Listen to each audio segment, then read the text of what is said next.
Ang programang ito ay rated SPG. Striktong patnubay at gabay ng magulang ang kailangan. Maaaring may masiselang tema, lengguwahe, karahasan, sexual, horror o droga na hindi angkop sa... Sabi ng mami mo na may kasabot siya. Tayo bang dalawa tinutukoy niya? Hindi ko alam. I am innocent. Narito na nga ating pakabangan bukas, Miyerkules, sa abot kamay na pangarap. Sa wakas ay tuluyan na ngang nahuli itong si Moira dahil sa ginawa dito ni Annalyn.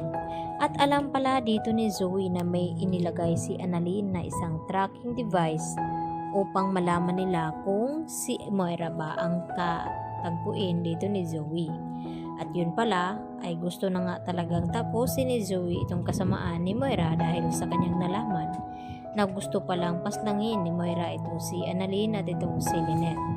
Kaya nang sa ganon ay talaga namang sinadya ni Zoe na mahuli itong kanyang ina. At dito rin na galit itong si Moira at kinamumuhian itong kanyang anak na si Zoe dahil sa kanyang ginawa ay nahuli nga siya. Sa kabilang banda ay dito naman na nagbabanta itong si Moira na hindi daw siya makukulong dahil marami nga siyang galamay at kakampi at mga kasabwat. At dahil dito, ang gustong mangyari ng mga pulis ay maiharap itong si Moira sa media upang makuhanan ng statement. At dito na nga, hinarap itong si Moira. At dito rin na dumalo itong sinaling Susan at itong si Josa at nagbiro pa nga ito na baka hindi si Moira yung nakaharap nila dahil nagtakip nga ito ng mukha at disguise nga ito. At upang makasigurado ay dito lumapit si Giselle kay Moira at tinanggal itong kanyang tabon sa ulo at sa mukha. At galit na galit naman itong si Moira. At dito rin na isiniwalat ni Moira na may mga kasabwat pa nga siyang iba na hindi nila kilala at galamay. At dito rin na masinsina na kinausap ni Carlos, ito si Zoe, kung sino ang tinutukoy ni Moira na kanyang mga kasabwat at sila ba daw ang mga kasabwat na tinutukoy nito. Kaya kinabahan naman ang husto itong si Carlos at Zoe na baka malaman ng lahat na sila ay may kinalaman din sa nangyaring aksidente kay Don Pepe. At baka mapabilang din itong si Carlos at Zoe sa kulungan kung saan ay mahahatulan itong si Moira sa pagkakakulong. At sa hindi inasahan ay dumating nga itong si Don Pepe dahil nagkamalay na pala ito.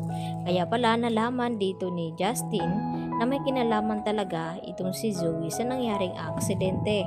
At plano lang naman daw nilang dalawa ni Moira ang mga iyon. Kaya dito naman hinamon ni Zoe itong si Justin na patunayan daw na may kinalaman siya sa nangyaring aksidente. At dito nga na sinabi ni Justin kay Zoe na galit daw itong si Lolo Pepe dahil sa nangyari. Ayun pala ay nagkamalay na pala ang kanilang lolo. At dito hindi napigilan ni Zoe itong kanyang sarili at nang makatalikod nga itong si Justin ay biglang bumuelo itong si Zoe at sinambunutan niya ito sa buhok. At syempre, hindi rin naman magpapatalo itong si Justin ay gumante at dito na nga na sinambunutan din itong si Zoe at gusto pang ingud-ngud ni Justin sa sahig itong si Zoe. At wala namang nagawa itong si Annalyn dahil sa liit niya ay hindi niya nga maawat itong dalawa. Kaya bukas,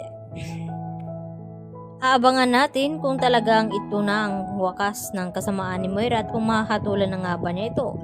Dahil marami nga daw siyang paraan upang makalabas sa kulungan at hindi pa daw huli ang lahat dahil sa dami daw niya mga kakilala at naniniwala sa kanya na siya nga raw ay inosente. At umaasa naman itong sina Annalyn at Lynette na mabigyan na nga ng hustisya ang ginawa ni Moira sa kanila noon. At sana ito na nga ang pagkakataong ito na sana pagdusahan ni Moira ang kanyang mga nagawa sa loob ng kulungan. Kaya yan naman ang ating patuloy na pakaabangan bukas mga kapuso kung talagang madawit na nga ba itong si Carlos at Zoe sa kaso ni Moira. Yan lang po at marami pong salamat sa inyong panonood. Bye-bye!